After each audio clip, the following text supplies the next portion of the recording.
Welcome back to Cheddar, everyone. The company, sometimes called CrackBerry, can't seem to kick the smartphone habit that sometimes it happens, I guess, when you're addicted to crack.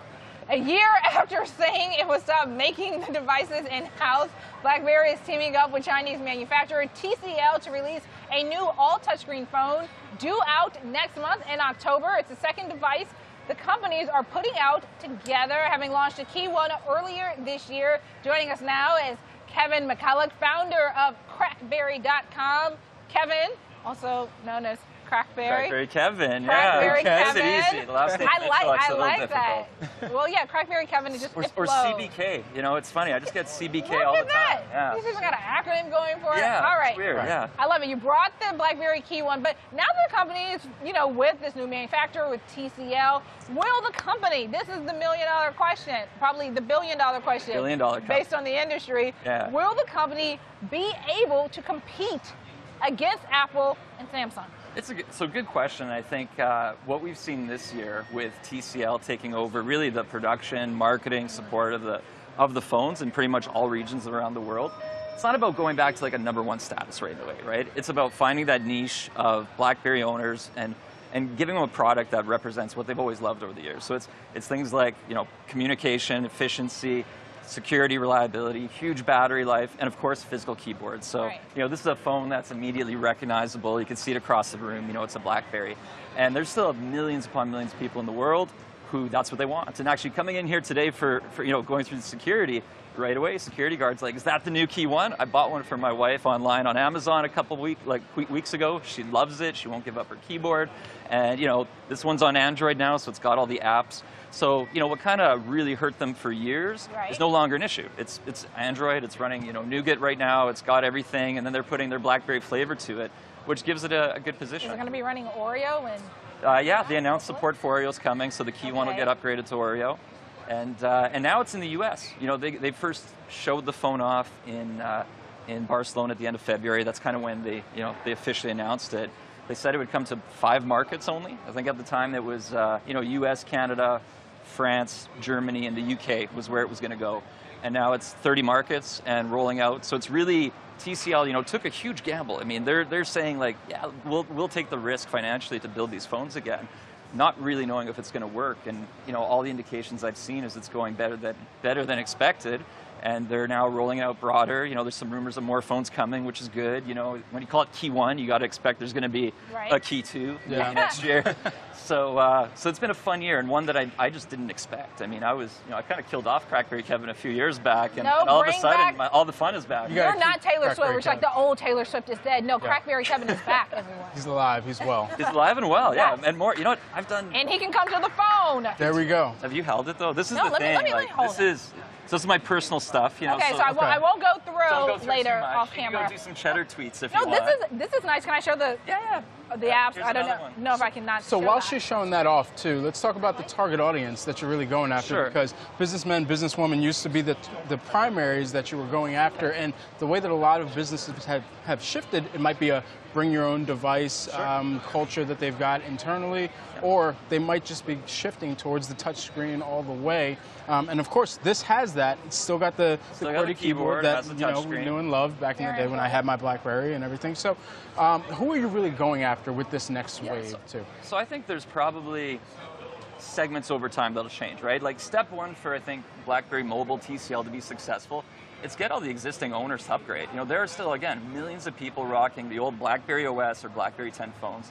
They don't have the app support. They don't have just the software support to the same extent that this is getting. And if you get all those existing owners to upgrade, that's already a huge win for the company. That's a lot of volume. But I think secondly, we're seeing a lot of people, they're kind of like the BlackBerry abandoners, coming back now that there's finally a phone that has all the apps and it's got those key things that BlackBerry's always had. Like you pick it up and you know it's a BlackBerry. It feels like it.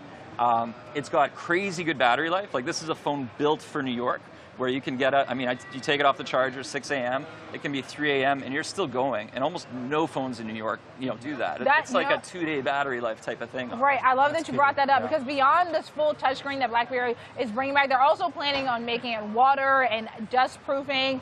Also, the battery life is supposed to last more than 26 hours. There's some rumors on what's coming next, and I think it's going to be interesting because I think a lot of people are just like, just do keyboard BlackBerries because that's like a huge amount of people want love that. BlackBerries. But I think if they ever do another touchscreen, and there's some rumors saying they'll do it, you're not. I think that like the success lies in the opposite of what say Samsung is doing with a Galaxy S8 or Note 8. It's like, don't stretch the screen to the edge, make it sort of fragile, make it almost this work of art. It's about utility for BlackBerry people. It is the get it done phone. It's for people who hustle and they need a phone that's reliable. It can take drops without breaking. It's just go for utility over fashion up front. I know it's Fashion Week in New York. That was kind of my excuse to come here. I just came back from Berlin Tuesday night. I'm like, so that's why I can go to New York for a back. couple I gotta days, get back check out to Fashion New York. Week, visit you guys. Obviously. I'm productive. I can work anywhere with this thing, so I don't need to worry. And so, there's so much customer feedback that gets thrown into new product design with every phone.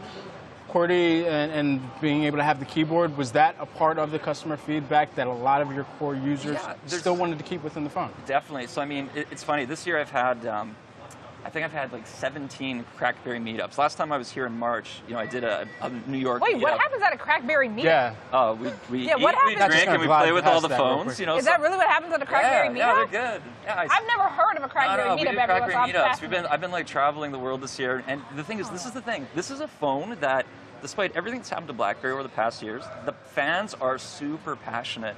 And if I roll into a city and I'm like, hey guys, I'm going to be here tonight. Let's get together. And You'll talk get hundreds about just of people. all things BlackBerry? You pull out, people who, it's funny. It is this it's like a BlackBerry meetup. And what's been my favorite thing? Group. I didn't know how it would go back when they announced this phone. I'm like, maybe it's too little, too late, all that. And it's been this kind of grassroots movement. And now I'm getting these weird, awesome phone calls from celebrities or the agents. So like 2 weeks ago, I get this call, and I won't give out names, but let's say it's a NBA winning championship team, and it's like three of the top players. They're like, hey Kevin, I'm trying to get the KEYone. They wanted it on Verizon. It's only in Sprint and AT&T right now, but they were selling them on Amazon. And they're like, we know you got the hookups. Like, get us the phones. And yesterday I had a meeting here, and it's crazy. Major record label. Really? This is a BlackBerry team, and they're just like, what can we do to help you guys? Because there's so much support for this brand over the years that's been built. And now it's almost like the fans are helping bring it back. It's amazing. Full disclosure, I was one of the last holdouts, and actually Tim yesterday and I were talking about my heightened sensitivity around phone security and the touchscreen and how I'm not a huge fan of that. But I was one of the last holdouts on the BlackBerry. I wasn't someone who was all in on touchscreen because I like the keypad. So if BlackBerry's to make a resurgence and have a respectable operating system, because that's definitely been a crux on why I couldn't go back, I would be all in on this. Yeah, and if you care about privacy, I think you're going to see a lot of software features come that talk to it. I want to show you one right now. This is cool. So this is, I don't know if we can get this on camera, but this is, they call it Privacy Shade. So this button here is programmable. Okay, hold it up. Do I have that on this one too? I don't have it set up on that. He doesn't have it on set up. Okay. Okay, so you can see the screen, you see all the icons right now. Right. When I hit this button, everything goes black.